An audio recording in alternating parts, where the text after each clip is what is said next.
That's one more hand clap, please. From That was a better one. Thank you. We're running both cameras. Okay, perfect. All right, first and foremost, Steve, thanks for joining us here on Astro Supersport. It's really nice to meet you. It's been an interesting season for Nottingham Forest. Let's start with that. Your first season managing in the Premier League.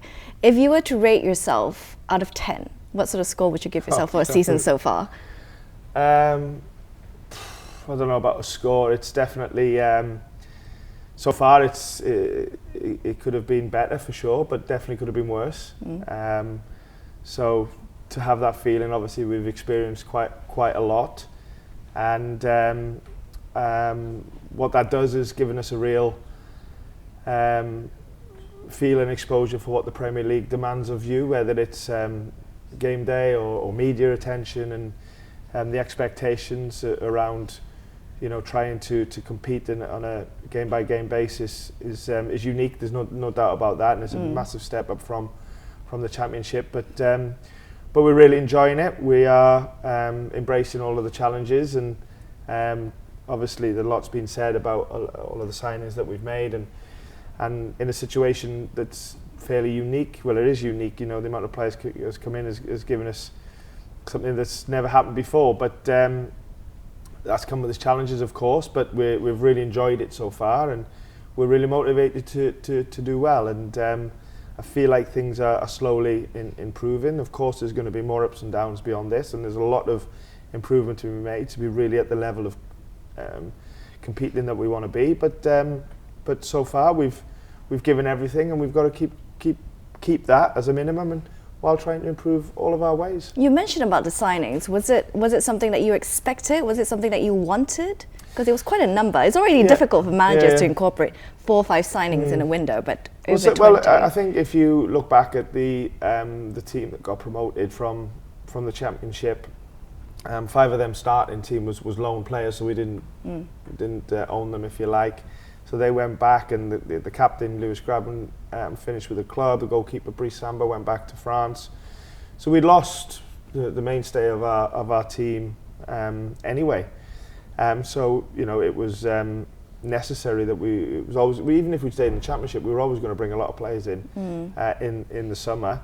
But then you have to try and think of the demands of the Premier League and try and put a squad together best you can that you think can compete. So a lot of it we knew was coming in terms of the numbers, and it was something that we knew that we had to tackle head on and just deal with. And okay, normally a team gets promoted, and as you said, you keep the team and you add 3 or 4 players and you try and carry on with your momentum. We never had the luxury of trying that because of what I just said about losing the players. So we've had to do it in a different way.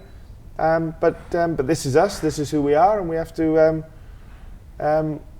keep embracing it and challenging ourselves as we are, and give our best. I actually think that your coaching sort of journey has been really interesting, because obviously you started as a player first, and it was suggested to you that maybe coaching is your better career path. How was that like, accepting that news? Of course, you went on and become successful that you are now, being one of the youngest to obtain the UEFA Pro license. How do you look back on your coaching career? Well, I'm looking forward more than looking back. You know, I've still hopefully got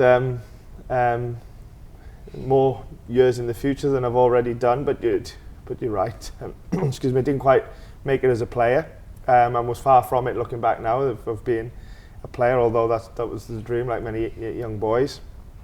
So yeah, I was coaching professionally and full time at the age of 20, which I look back now and think that they were really important days to try and become a coach. And like anything in life, if you want to be supposedly good at it, you have to just put the years in and put the hard yards in. And you know, I'm sitting there now at 43, 23 years full-time coach. It's a lot of sessions, a lot of games that I've managed. So I've definitely made it something that's my profession. I love coaching. I love the purity of it, and it's enabled me to try and get some amazing opportunities. But like I said, I'm more about what's next and what's coming, hopefully, than what's been. Got loads to learn, got loads that I want to achieve, loads of, like I said, improvement to become the best I can be. So yeah, let's carry on with that process. What do you think was it about Excuse me. No worries. What was it you think that was about you that stood out back then, that it was suggested to you that coaching was the better alternative? You must have had a keen eye on Probably something. my level as a player, you know, that was not going to take me far. And no, I've always had a love for football, and it's always the next. If you love football and you're not going to be a player, Yeah. it's always the next best thing. So, yeah, that was it really. It was a bit of a natural progression to do, and one that I fell in love with straight away, and enjoyed it more than playing. Do enjoy it more than playing, and I've tried to commit to it. You did a lot of your coaching with WREXHAM, isn't it? Yeah, 12 years, yeah. Oh, it's interesting looking Yeah. at them now, and Yeah, the yeah. hands of Hollywood on Yeah, it, let's yeah. put it that way. Yeah, no, like I said to you, they were really important days, WREXHAM, and my family home is still there, so it's very important part of me and my family is WREXHAM. Yeah, it's really interesting I was there when they got relegated out of the what was the Football League at the time, and I knew how much of a hardship the club has been on trying to get back in.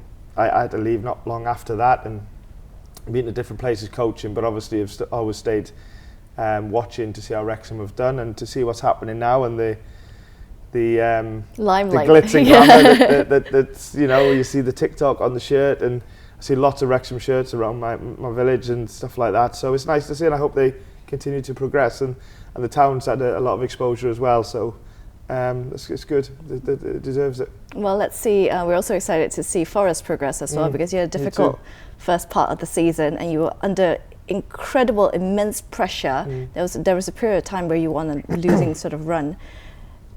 At that point, it was almost unexpected maybe to the larger football fan base, but a lot of Forest fans were backing you up to stay in the job. I'm sure you would have heard and seen all the rumours and the stories. You then signed a new contract extension. How was that like, that experience, and what was it that made that decision that the board backed you?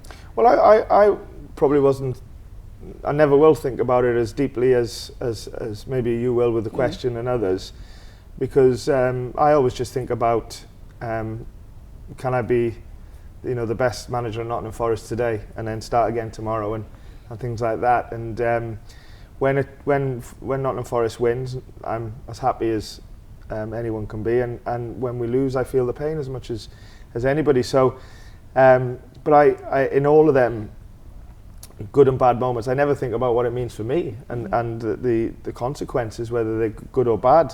I always think what's right for the club and what's best for the club, because I've said, you know, I'm not sure how long I've been here now, maybe the best part of 18 months. But from day one, I've completely fallen in love with it, to be honest. So what is right for the greater good for the football club will always become before what I think and feel so about myself. So that's just my natural feeling about it. So whatever was going on in terms of what may or may not have happened, always at the forefront of my mind was what's best for the football club, and that will happen going forward. So the support that I've had has been incredible, something that I don't take for granted, and I don't feel entitled about.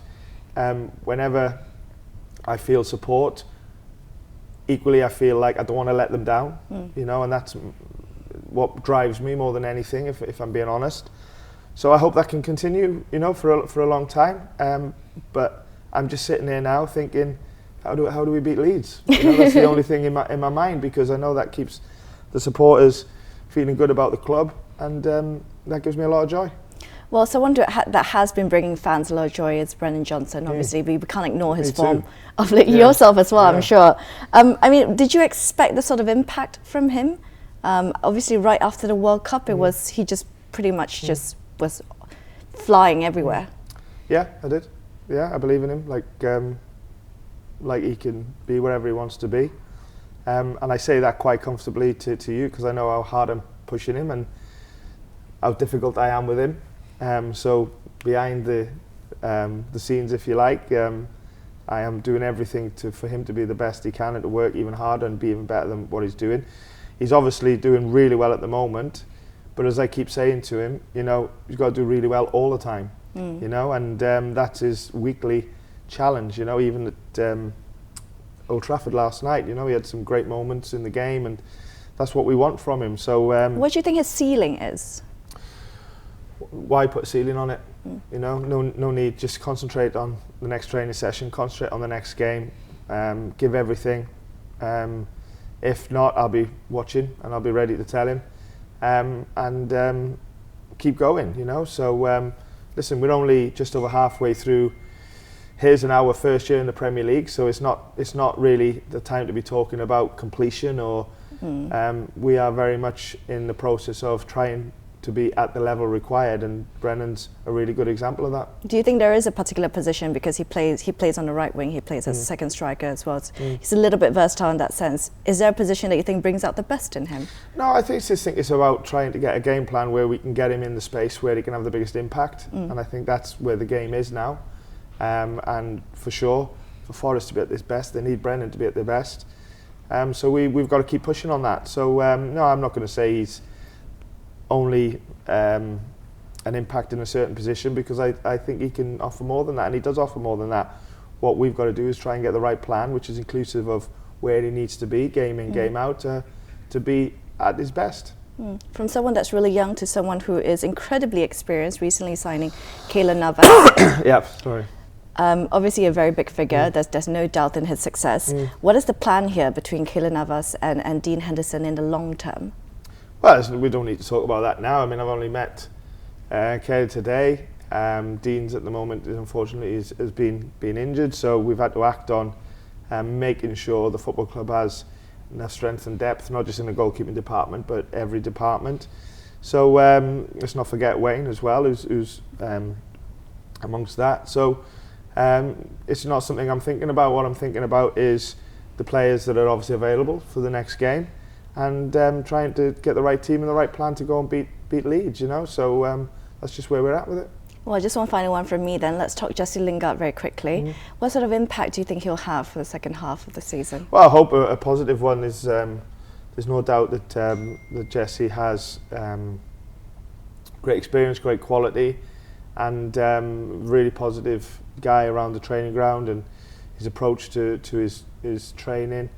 Even when he's been injured recently, and he's had some bad luck with injuries, even sometimes when he's been available, he hasn't been 100%. He obviously had to come out of the game last night in the warm-up, which was disappointing for him. So, but even when things are maybe not gone quite right for him physically, in terms of his availability, he's been really positive around and really bought into the greater good of what we're trying to do this year. So, yeah, so no, everyone's really fond of Jesse.